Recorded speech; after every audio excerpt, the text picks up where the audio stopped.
And so the story of Naboth and his vineyard has been brought up in the comments. I've been following several YouTubers who've been talking about their cessation of cannabis use. This is a strange thing, because it does seem that in the past few years, more and more people are coming to the conclusion that the liberation that regular use of the herb was once producing has become a bondage. And this coincides with my own experience. And I feel that the Lord has led me to withdraw from my regular use of cannabis edibles. I'd stopped smoking many years ago. But I used to take it very regularly. And I think I developed a level of dependency. I hesitate to call it addiction, but I used it more or less every day. So, inevitably one becomes dependent. I think, and I've been using cannabis really since I think I started when I was about 15 or 16. So we're talking about a period of more than 50 years. So in terms of withdrawal, I am the most extreme case that I've seen on the internet. I've never seen anybody with such long usage. I've had several periods in which I haven't used it, but mainly it's been a feature of my life, and I've never really worried about it particularly. It seems to have been helpful. I thought it was helpful. It helped me relax. But of course, it has, like everything, it has side effects, it has undesirable effects.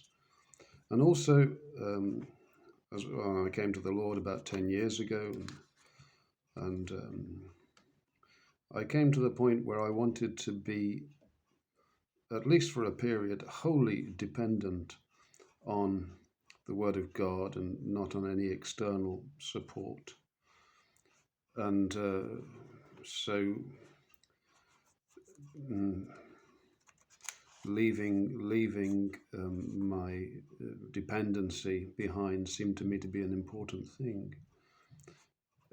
It's interesting as well that I was challenged when I first made this resolution, because I had mentioned to a friend of mine who follows very different philosophies, and indeed I would say kneels at the feet of the prince of the powers of the air, and rejects the God of the Bible.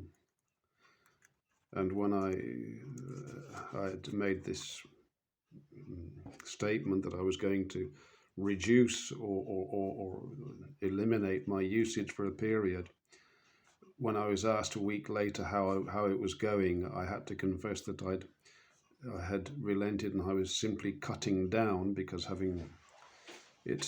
hadn't really prepared for the difficulties of stopping cold turkey, as they call it.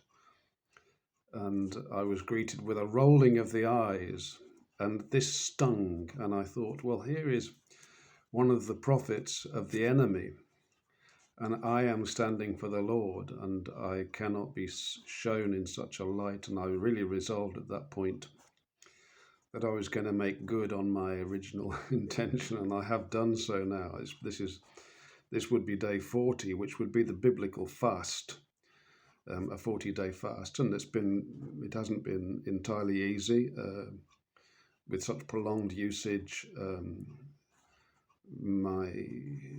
The main problem that I've had to deal with is just absolutely stifling depression that's been weighing upon me.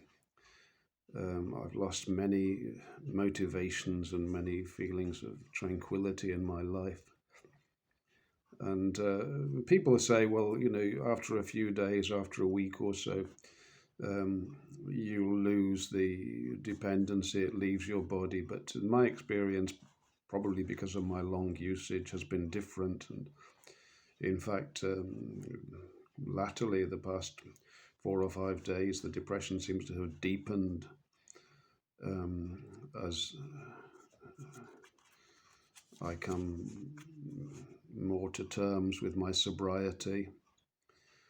And yet there are, of course, positive signs. I'm clearer in my mind, and I think that's very important. One of the things that I disliked about it is that it had this tendency to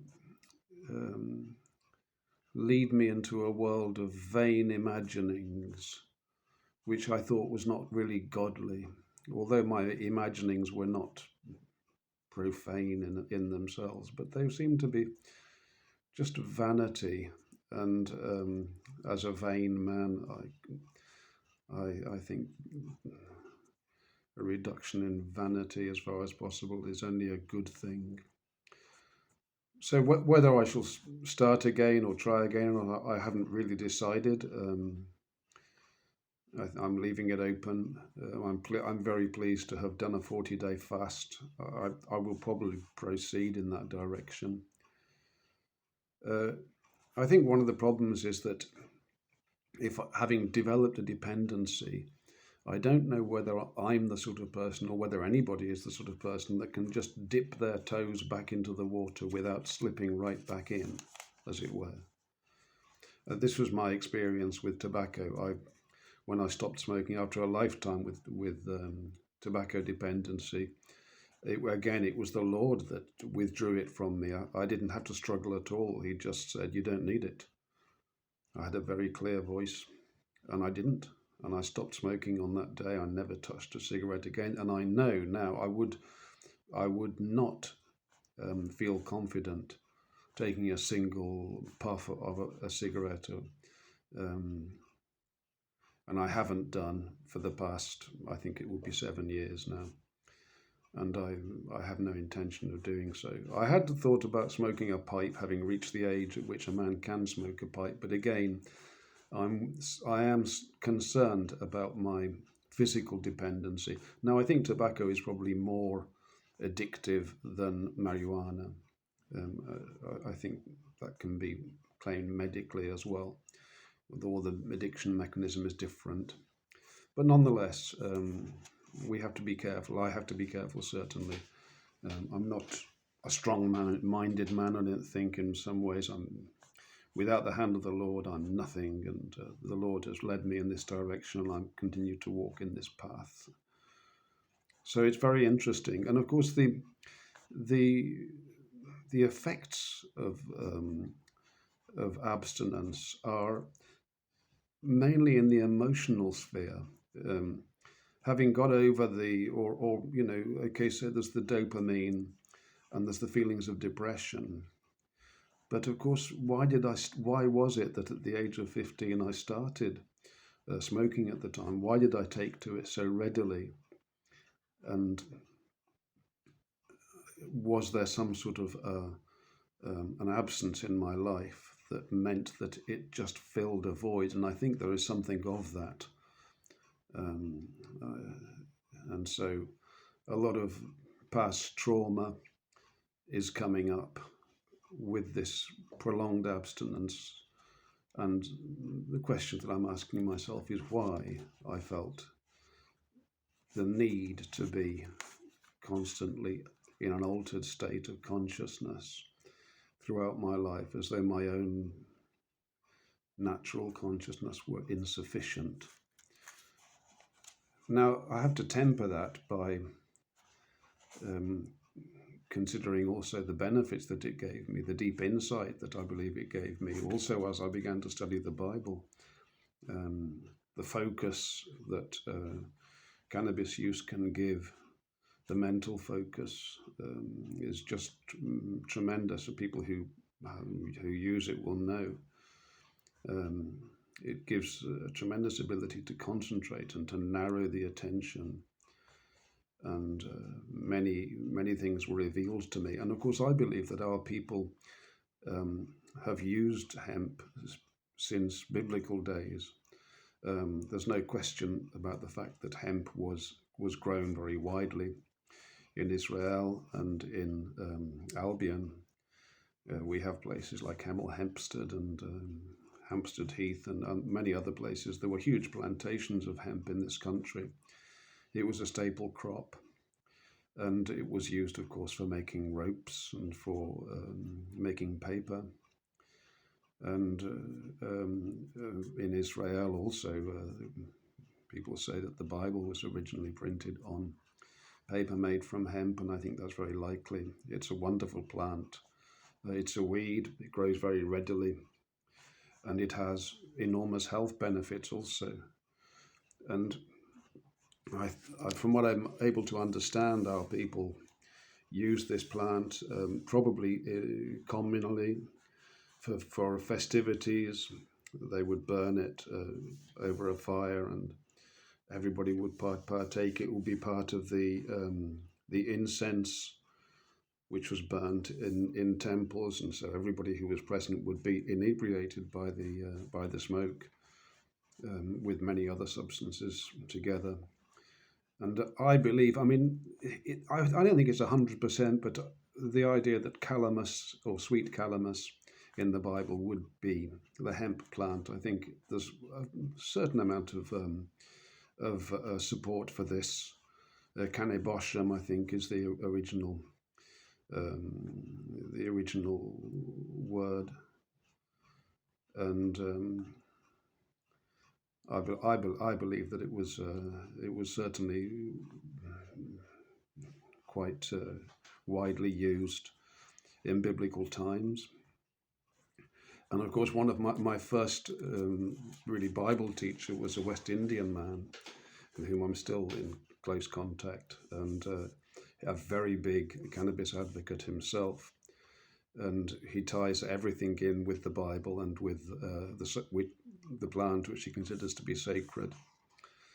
And he believes it to be, I forget whether he calls it the tree of knowledge or the tree of life, or one of the two. He thinks that when the plant is revealed in all its benefits to the world, then this will be accompanied by the return of Christ. He takes it very seriously indeed.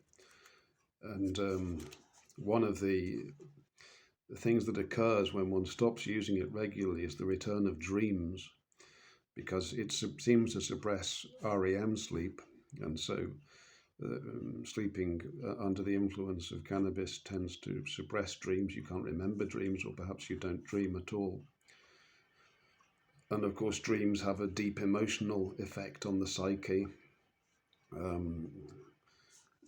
Whether it's good or bad, I don't know. I think it might be good, but of course you have to be careful with these things. And he advised me. He said, no. He said, it's doing a good job to suppress those dreams, because the dreams that's a spirit world, which you have to be defended against. And that's why one of the reasons why the plant is so good, because if you get lost in a dream, then the lifeline between you and the dream can be cut, and you can lose your life, or you can lose some measure of spiritual balance or salvation. So that's a very different perspective that I heard, and I take all these things quite seriously. I don't know. I mean, I'm an ignorant man.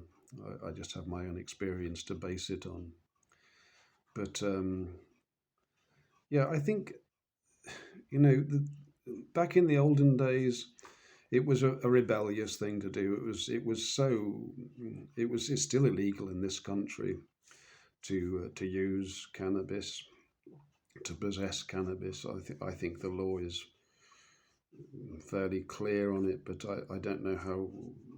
It's not as enforced as it used to be. I mean, when I was growing up in the 1970s, when I started using, the police would search any suspect and search our houses, and even if they would find a single cigarette end through which cannabis had been smoked, they would analyze it, and if they could find it at the tiniest quantity of the substance, a prosecution would follow. So it was tremendously strict, whether that's still the case or not, I don't know.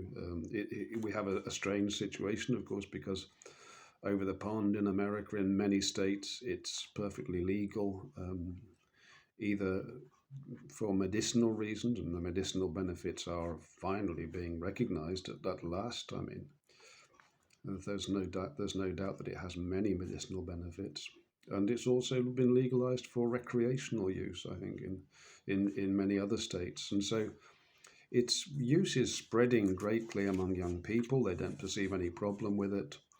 The mantra is it's not addictive, it's harmless. But of course it's not, because it does open a portal to the spiritual world. And the spiritual world contains all sorts of wicked spirits as well, you see, not just spirits of divination or spirits that are connected to the Lord Jesus Christ and to his prophecies, but the spiritual world can be very dangerous for people. So I wonder now, what Satan is doing in the world by promoting this plant. It's being subtly promoted. I think perhaps it was being subtly promoted even back in the day through the prohibition. We have just a strange situation, because we see a sort of an official medical establishment which is just so obviously corrupt and wicked.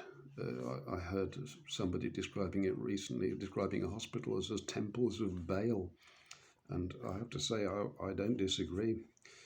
The stuff that goes on in the pharmaceutical industry and the surgery and all these wicked practices, and I call them wicked not because I think surgeons are wicked or doctors are wicked, but sometimes they are cutting people open really quite unnecessarily, when healing can be achieved through herbal means and through fasting and through consciousness and through the Word of God.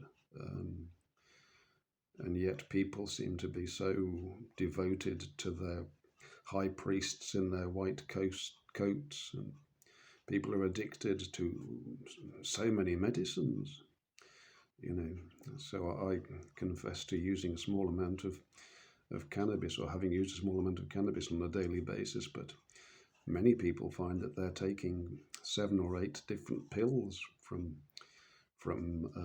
pharmaceutical companies on a regular basis, and really feel that their life depends on them. Their life depends on them, and I find that quite shocking, really. They tried to give me some pills for the blood pressure, and I would have had to take them for the rest of my life. When I realised it and tried and saw that they had negative effects, I stopped taking them. This is years ago, and I've not had any problems at all. But of course, once you start on that road and you believe that your life depends on these things, then that becomes an addiction. So the whole subject is very interesting to me, and as a Christian, of course, in the church, I'm sure that people would consider me to be, would have considered me to be addicted to drugs and therefore an unsuitable Christian. I mean, unsuitable in all sorts of ways, but I never saw it in that light whatsoever. I didn't see any particular problem with it. There's so much hypocrisy in the world, there really is. But that's how things are going at the moment, and I just thought I'd sort of give an update.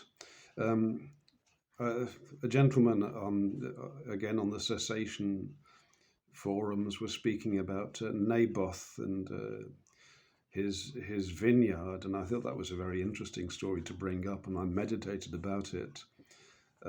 Exactly what King Ahab wanted with his garden of herbs. It's a curious story. The king was very keen, was he not, to have a garden of herbs adjoining the palace, to the point that he really didn't protest when Jezebel arranged to have poor old Naboth unjustly accused and stoned to death. so that he could get his hands on this field. But I mean, we're talking a herb garden, really? I suspect that he was growing cannabis. This is what he wanted to do. So it could be that he had a dependency on the substance. And of course, King Ahab was a wicked king, although he did repent at the end of his life, and his life was spared. But he was wicked, and he was a very weak king, and very much allowed his life to be ruled by his wife. So his character was not strengthened, and perhaps this is one of the foibles, one of the disadvantages of regular use of the herb, that one can be controlled, and perhaps readily controlled by women, as in the case of Ahab. I don't know about that, but certainly he was quite a weak-minded man, and not somebody to be particularly admired in the Bible. But well, I mean, all these stories are sent to instruct us. I'm not saying that that's what it means. I don't know at all, but it's curious, is it not, that such a fuss was made for a garden of herbs. Was he such a gourmet, really, that he had to have the herbs right next to his palace? I wonder what the usage was at the time in biblical days. So that's 1 Kings 21 is the story of Naboth and his vineyard and the garden of herbs that people might want to look at. I don't look at I don't go to Strong's Concordance and all this stuff to look at the origins of the words. I disagree with it greatly, but maybe somebody would be interested to do that. And so it is. And so God bless everybody. And I hope you have a beautiful afternoon and evening. And I have many thanks to express to my brothers and sisters I've met. I've reached out to people who've been following a similar journey to me. And some of them are indeed believers. And it's a wonderful thing that we're able to reach out to one another in these days and share our experiences. And I hope that my experience can be useful to somebody else. And with those words, I will say God bless and good afternoon to you all.